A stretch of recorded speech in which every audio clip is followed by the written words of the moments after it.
Hi, good sir. This is Attorney Walter Hnot. Are you ready to run hearing questions? Yes. Excellent, good sir. Just a quick disclaimer, no attorney-client privilege is started throughout this whole process. Use a fake name, right-handed. Left-handed, the date of birth would be 5/6/70. Okay. Can you tell me this? When it comes to your most severe physical impairment, what is it? It would be my hips and ability to walk. Okay.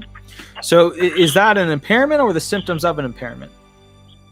No, I have a vascular necrosis of the femoral heads. Okay. Tell me a little bit about it. Tell me what's going on. Is it a leg issue? Is it an ankle issue? Is it a back issue? Go into detail.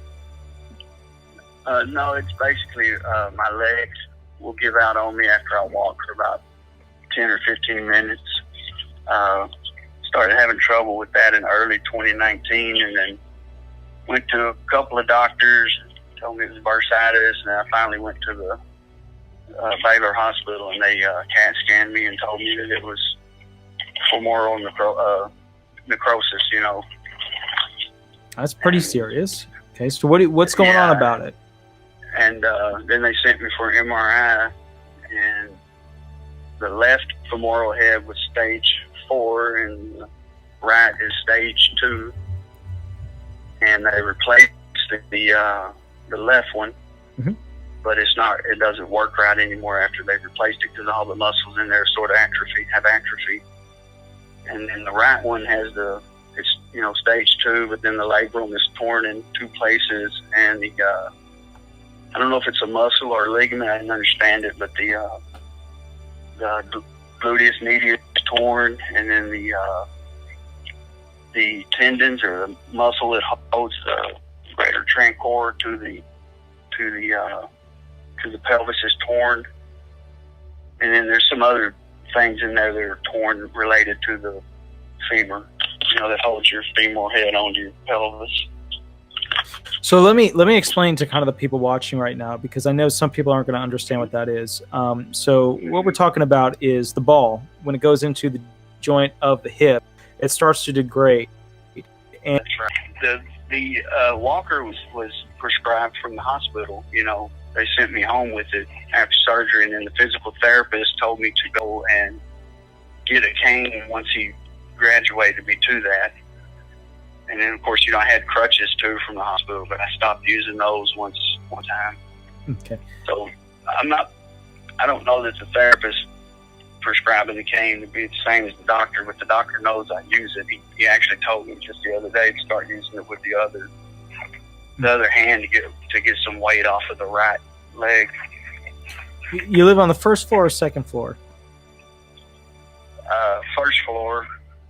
Okay. Is there a second floor? No. Okay. When it comes to bicycles, motorcycles, do you ride them? No, I can't do any of those things anymore. I can't even step up over a curb anymore. But Good. I can if I'm assisted. I can. Okay. Make sure you use that wording, because curbs are literally part of the statute language. Help me out, good sir. What kind of a vehicle do you drive? Well, I haven't drove since December 26th, but when I did drive, we have a Dodge pickup and a Dodge van. I can get in the van back into it. I can't get in the truck unassisted unless I put a stool up next, step ladder up next to it, and then get it back into it. Okay, perfect. All right, I'm glad to hear that, specifically about having to use some sort of thing to pull you up or push you in or anything like that. Help me out with this. Talk to me about the mental side of things. Any mental impairments? Well, in 26, I don't feel like I have anxiety a little bit, but it's not too bad. But I also have trouble with my hands. I didn't mention I have to take gabapentin for them because I was electrocuted in 2016. I was electrocuted and spent 3 days in Parkland's burn unit. Not for the burns, but that's where you go in Dallas if you're electrocuted. Yeah. And it did some nerve damage to my left hand, and I have to take gabapentin for that. So I still have, I'm still scared to get back around electricity, and I still have nightmares sometimes about it. Now, you were electrocuted. Why? Give me a backstory there. I was at work, and I took a cover off of a junction box, and whoever had worked on it before left the wire nut loose, and when I took the cover off, the wire come out and laid on my wrist. It's 277 volts. Ugh, terrible. That's waking up and cutting my clothes off. Yeah. Just so you guys understand, there's 1 pole and 2 pole. He had a 2 pole basically go straight into his body, which is not like just plugging into the wall for like a regular computer or regular whatever. That's big energy. Yeah, it came out of my back there by my rib. It looked like a just about the size of a number 2 eraser. Excellent. Okay, so all right, you've got an interesting claim. You've got kind of a neuro claim. You've got a musculoskeletal claim. I'm guessing we're talking about depression, anxiety as a result due to not being able to work claim. Talk to me about cardiovascular and respiratory. Talk to me about heart issues that you have now. Talk to me about breathing issues you have now. Well, as far as my heart goes, I take metoprolol once a day for high blood pressure and, rapid heartbeat. And I've had an enlarged prostate and prostatitis for 20 years, and I have to take Tamsuline, and I have to take all 3 of your prostate medicines. So I can't sit very long because first of all, my pelvis hurts from the necrosis. And then now, I had the prostate issues first, but now with the necrosis diagnosis here in December, it's made it even worse. So I can't sit for more than 20, 25 minutes at a time without having to stand up. Then I can't stand up for more than, 15, 25 minutes. So most of the time I spend the day on the couch with the heating pad.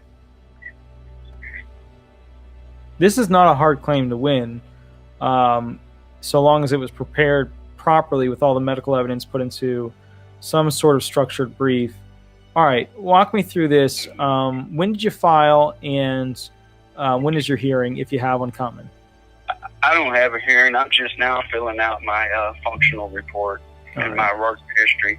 I'm just now filling that out. I barely got that back. Okay.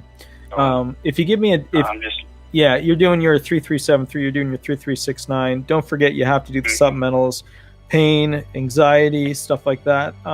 Okay. Yeah, I didn't mention a whole lot on there about anxiety. I have it, but I'm not taking any medication for it, because I haven't asked for any medication for it. Because I don't, I really don't want to take any medication for anything like that. Cause, I'm taking enough stuff already. I think about 8 or 9 medications already. Okay.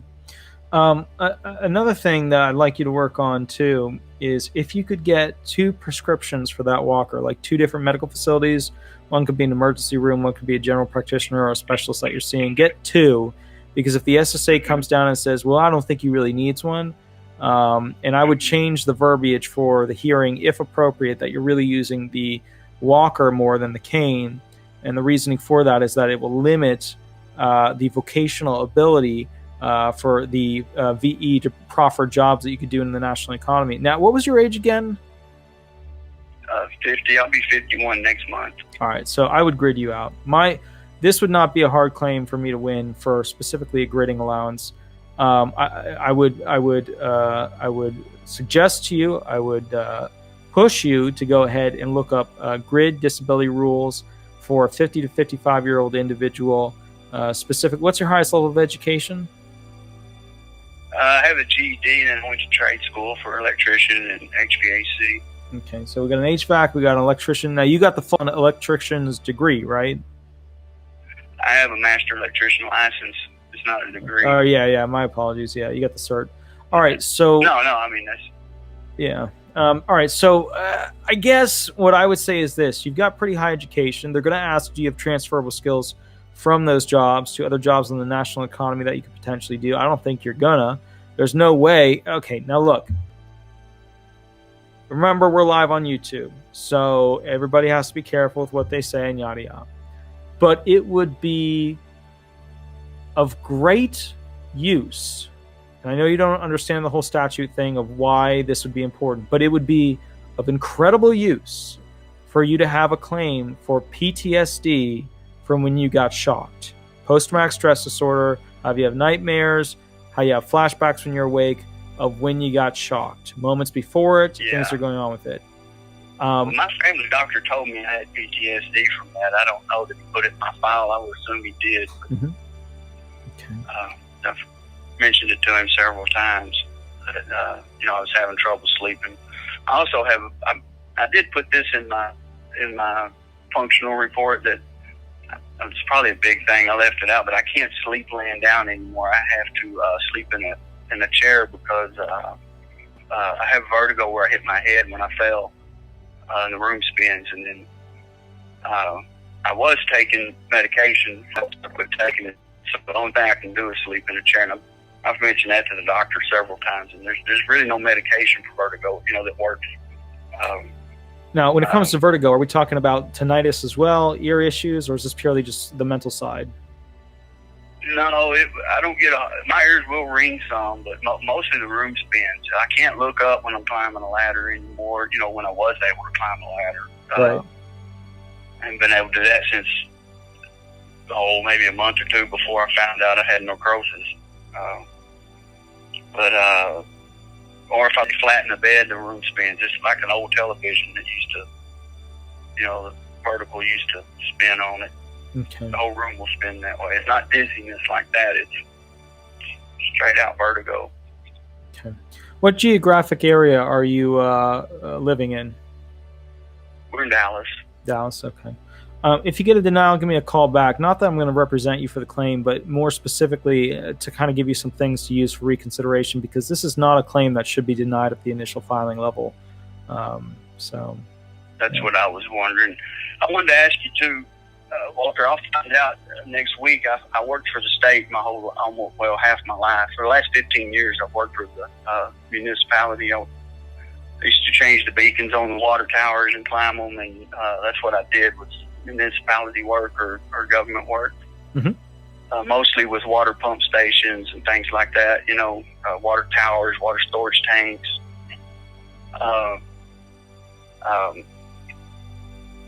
I didn't know, how they look at that when they're looking at your industry, like, is that, it was a little more entailed than just stocking something onto a shelf or, Well, remember, the more high skill level job that you had, the less likely you're going to be found disabled because of how the vocational expert rules apply to the DOT. So when you're like, I was a super manager. Now, you don't want to be a super manager. You want to be like the guy who was below the lead worker for the shift. You want to be like the bottom guy. Yeah. The other thing to consider is this, especially for grids, and you're definitely a grid at the 50 to 55 age group. The other thing to keep in mind is that if you're asking, well, I work for the county, or I work for the state, or I work for the local government, does that help me with this adjudication? No, it doesn't, unless you get a judge that had some sort of job related to that. Like if you were a military guy and you had a military judge that was in the military or was currently in part of the military, then yeah, it would probably help you. But I wouldn't expect the crossover of a Fed government judge to go ahead and give leniency specifically to you because of that. It happens. Yeah. Go ahead. Yeah. Where I was going with that, Walter, is I filed for the state of Texas. The retirement system. You're supposed to have 20 years of service or be age 60, but if you become medically disabled through the Texas Medical Board, they'll look at it, and if their doctors agree with your doctor, then you can get your retirement early. And I filed for that. My doctor actually has the paperwork for it right now, and it's really, to me, it's not as, the bar is not as high as Social Security. It's just a one-page form, really push, pull, lift, and it'll have how much weight, and sure. And your doctor just signs. But will that affect Social Security at all? It's not much of a pension, but it's some pension, It depends. If you're since you worked, you're shooting for SSDI. If you were shooting for SSI, it would affect your benefits, but SSDI will not be affected unless there's the potential, if you earn over a certain amount in total from the benefits you receive, to go ahead and have to pay taxes. Other than that, you can literally win the lottery in 1 month and then apply for disability benefits the next month and still get on SSDI benefits. However, you can't obviously get on the poverty program, which is SSI benefits. Okay, Walter, I appreciate it. And on this functionality report is not the functionality report, the one that asked about your previous employments. Sure. And your job description is less more or is more less on the job description? I mean, you got to put like just down to the T everything you did all day, or I know they ask a lot about what you lifted, how far you carried it, how much weight was, and I got all that pretty accurate. But as far as and stuff like that, did a lot of stuff involved. Climbed a lot, which I'll never climb again. Sure. I'll never ride a bicycle again or anything like that. Okay. So here's what I would say. Keep in mind, as an attorney, I have to always advise you to tell the truth on the form. I will tell you in a general sense that basically when it comes to those forms, if the job shows that it was like a sit-stand job, that could actually hurt you. If the job shows that you did a lot of high-end, high-skilled work, that could hurt you. If the job shows that basically, you were doing training of others, you were doing payroll, you were managing people, you were handling stock, inventory, stuff like that, could hurt you. So remember, the more simple the outline is to the job, the less likely the DOT is going to nip you in the butt. But remember, you also have to tell the truth while filling out the form. Yeah, I wouldn't say mine was particularly, highly skilled. I mean, but I was just wondering, as far as, do you have to list like every little detail, or do they just want the basics of what you did? I guess is what I was asking. What they're looking for is a perfect magical unicorn of details that fits within the DOT, Dictionary of Occupational Titles, so that when they give a job that you did, it perfectly matches up, and they don't have to play, well, it was kind of this job and that job, I'll give you both jobs. Keep it simple. For that form, the 3369, keep it simple. For the 3373, it's not keep it simple unless you don't know how to fill it out the right way, which a lot of people don't know how to fill out the right way. So with the 3373, prepare every answer in the fashion why you couldn't do that job. If you're talking about animals, why you couldn't be at a pet store. If you're talking about cleaning, why you couldn't be a cleaner at a motel. If they're talking about taking care of others, why you couldn't basically be a healthcare worker. Prepare every answer why you couldn't do the job version of it. But you're not putting that in your answer, right? You're just telling them what you did, and then later, if you're asked about it, you have to explain why you couldn't do that anymore. Is that what you're saying? Let me give you an example. Do you do any cleaning? No, let's do a guy one. Well, not that cleaning would be a female one, but let's do a guy one, which is like outside work, So let's talk about like hedging, edging, mowing, whatever. So, if you're talking about, if you're talking about why, you might do a little of this or a little of that, then all of a sudden they're thinking, well, he could just do a little bit more and do a part-time gig that does, SGA, and he's not disabled. If you present your words in, I couldn't do mowing because I can't push the mower and I can't sit during the bumps on a rider. I can't do edging because I can't keep it on a line. You have to show why you wouldn't be hired, I guess is what I'm saying. I see. Yeah, because I just worded the job description as a bland job description, But in my original application, I told them why I couldn't do. I can no longer climb ladders because I can't lift my leg and no longer to climb the rungs. I can't carry 5-gallon buckets of oil up a ladder anymore because I don't have any strength in my legs or pelvis area. The surgeon told me that even though he replaced the hip in the left one, he said the bones he connected to are so spongy that he told me the surgeon told me, he said, you got to find something else or you're not going to be able to work, And then that was before they diagnosed the right one, That was just off the CAT scan, So the problem, I don't know if I just want to share one last thing before we pop over to the next caller. But the problem with your particular impairment is that the doctors are not forthcoming with information about how crappy it's going to get. And I can assure you, it's going to get terrible because your hips are not going to be, your hips are not going to be able to hold. Yeah, there's no cure for it. It's going to get worse. And your upper body, you're going to be sitting more and more and more. You're going to gain more weight. As you gain more weight, Right. your hips aren't going to be able to handle your body. Then you're going to be wheelchair bound. Then you're going to start losing the feeling in your legs because the hip muscles and bones aren't what they should be. You're going to start having that radiculopathy, that shooting. Yeah, I'm already by my left calf. It's tingling and not feeling right. I was told by his office I'm going to have to see I think he said a neurologist or something like that. Sure. Well, good sir, if you get a chance, if you could Google for me disability resolution and leave 5 stars, just click the little review button. I would super appreciate it. Yeah, I will, and I appreciate your time. Absolutely. I sure do. Well, have a wonderful, Well, wonderful day. Yeah, go ahead. Yeah, if I get denied, give you a call, huh?